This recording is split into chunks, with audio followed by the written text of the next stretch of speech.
Okay, I've put a simple frame problem fixed at the bottom up here in SketchUp, actually pulled in from AutoCAD, just so you can kind of see some of the really interesting kind of transition and dynamic presentation tools that are available.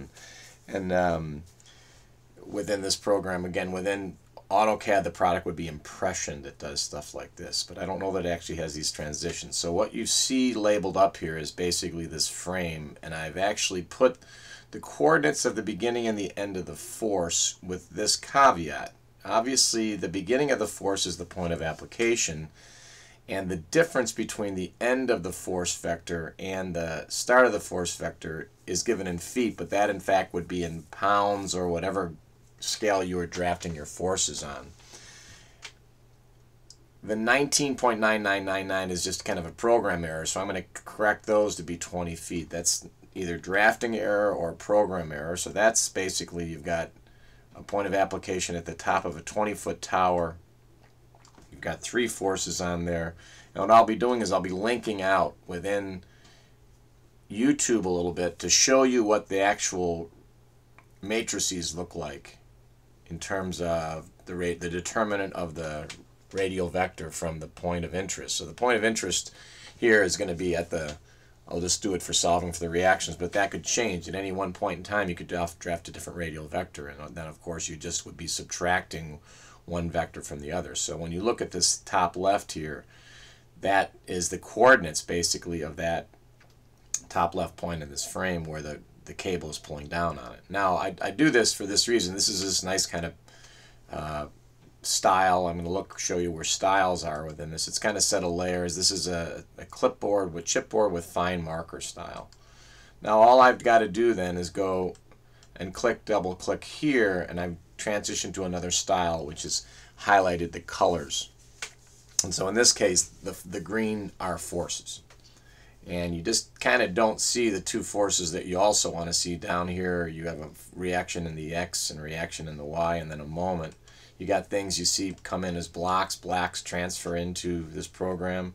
But it allows you to kind of do things in a presentation, kind of PowerPoint-y, I would have to call it. Does something like this, transition in and out, changes your camera, changes all kinds of different stuff. So I'm going to pause here and finish this out. In full knowledge that I'm going to have some areas that you can highlight down on this, and it'll take you off to just a really quick, just show you what the matrix looks like for the determinant. In other words, if you click on this force right here, I'm hoping it should pop up with a cross product, that is the cross product of the radial vector times the force vector. And this force vector, if you look at it here or here or whatever way you're going to look at it, because this is done in 3D, right? See those labels kind of float around. If you do it there, there, or there, this force vector should, especially in that view, should be a positive x and a negative y.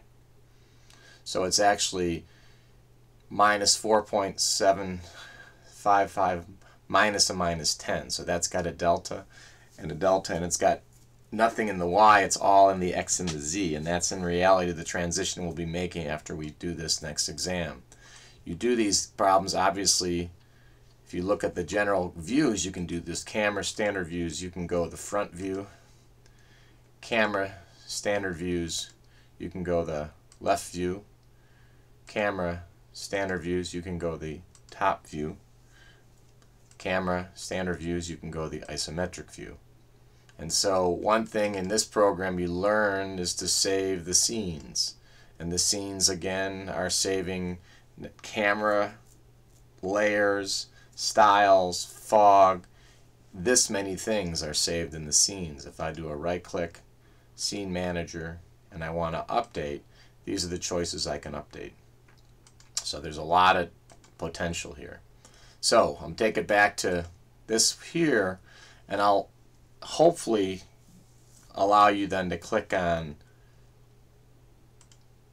this one here, this one here, or this one here, these 3 forces, and see what the radial vector mathematically looks like, r cross f, and it should look like minus 10 I, j, k, minus 10, 0, 20, and then that more or less that positive 6, and then minus, I presume, about 14 for the z and 0 for the y.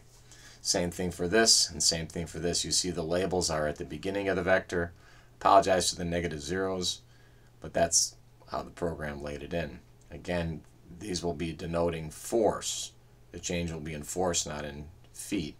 That's just something that you have to make a decision what you are using the spatial space for measuring. Vectors, distance is vector, force is vector, acceleration is vector, velocity is vector, magnetic force is vector.